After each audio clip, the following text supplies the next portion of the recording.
নোয়াখালী জেলার কৃতি সন্তান চাটখিল উপজেলার রামনারায়ণপুর ইউনিয়নের কালিকাপুর গ্রামের বিএনপি নেতা মোশাররফ হোসেন বেগের ছোট ছেলে ইঞ্জিনিয়ার মনির হোসেন বেগকে নোয়াখালী জেলা জিয়া মঞ্চ যুগ্ম আহ্বায়ক হিসেবে অন্তর্ভুক্ত করায় খিলপাড়ায় বিএনপি ও তার অঙ্গ সহযোগী সংগঠনের নেতাকর্মীদের পক্ষ থেকে ফুলেল শুভেচ্ছা ও গণসংবর্ধনা প্রদান করা হয়।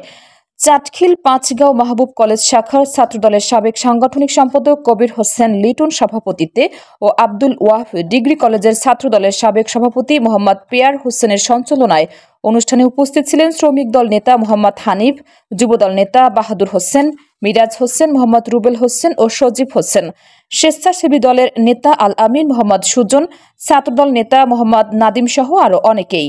প্রধান অতিথি হিসেবে উপস্থিত থেকে ইঞ্জিনিয়ার মনির হোসেন বেগ বলেন, সবচেয়ে যোগ্য নেতা তারেক রহমানের দল। আমরা দীর্ঘ 17 বছর যাবত এই ফ্যাসিস্টদের বিরুদ্ধে আন্দোলন করে আসছি, ঠিক এই ফ্যাসিস্টদের বিরুদ্ধে সংগ্রাম করে আসছি।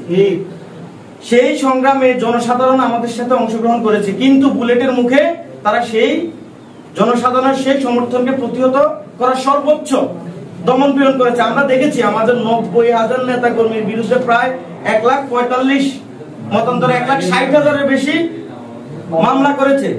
আমাদের নেতা কর্মীরা ঘরে থাকতে পারে না, আমাদের নেতা কর্মীরা রাস্তাঘাটে বনে জঙ্গলে ঝুঁকে দাঁড়িয়েছিল। আমরা সেগুলো দেখেছি। গত 17 বছর যাবৎ বিএনপি তিল তিল করে যে আন্দোলনের জনগণের সমর্থন নিয়ে স্বৈরাচারের বিরুদ্ধে যে মতভেদ গড়ে তুলেছে, সেই মতভেদের চূড়ান্ত প্রক্রিয়া হচ্ছে জুলাই আগস্ট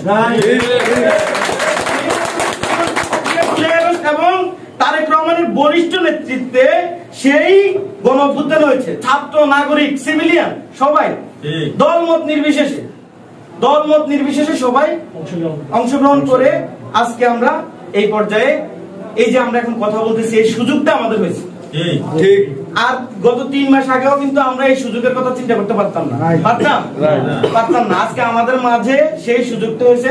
আমরা চেষ্টা করব আমাদের সকলের ঐকান্তিক প্রচেষ্টায় জাতীয়তাবাদী দলের আদর্শ বুকে ধারণ করে আমরা সেই সুযোগটাকে সবসময় বিরাজ রাখতে, আমাদের উপরে যেন কোনো বাধা না আসে, আমাদের উপরে যেন কেউ আমাদের নাম ব্যবহার করে যেন অপকর্ম না করতে পারে, এই ব্যাপারে আমাদের সবাইকে সজাগ থাকতে হবে। কারণ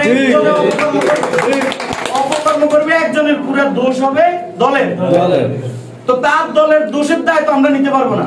যেই অপকর্ম করবে আমরা তাকে প্রতিহত করবো। সে যে জাতীয়তাবাদের যে আদর্শ, প্রকৃত জাতীয়তাবাদের আদর্শ লোক হয়ে থাকে, তাহলে সে কখনো অন্যায় করতে পারবে না। কারণ আমরা দেখেছি শহীদ প্রেসিডেন্ট জিয়াউর রহমান শেখ হাসিনাকে আনছে একমাত্র কি মানবিকতা, মূল্যবোধ থেকে আনছে। কারণ বিএনপির মন উদার, বিএনপি এই উদার মন মানসিকতা নিয়ে কাজ করতে হবে।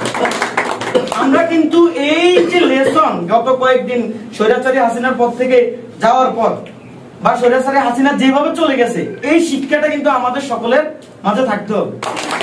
দল থেকে যাকে নমিনেশন, আমরা ইদানিং দেখতেছি অনেক গ্রুপিং চলতেছে, দল থেকে যাকে নমিনেশন দিবে আমরা তার পক্ষে কাজ করব। আমাদের টার্গেট ধানের শীষ, আমাদের টার্গেট বাংলাদেশ জাতীয়তাবাদী দল বিএনপি। আমাদের টার্গেট কোনো ব্যক্তি নয়, আমাদের টার্গেট আমাদের সংগঠন।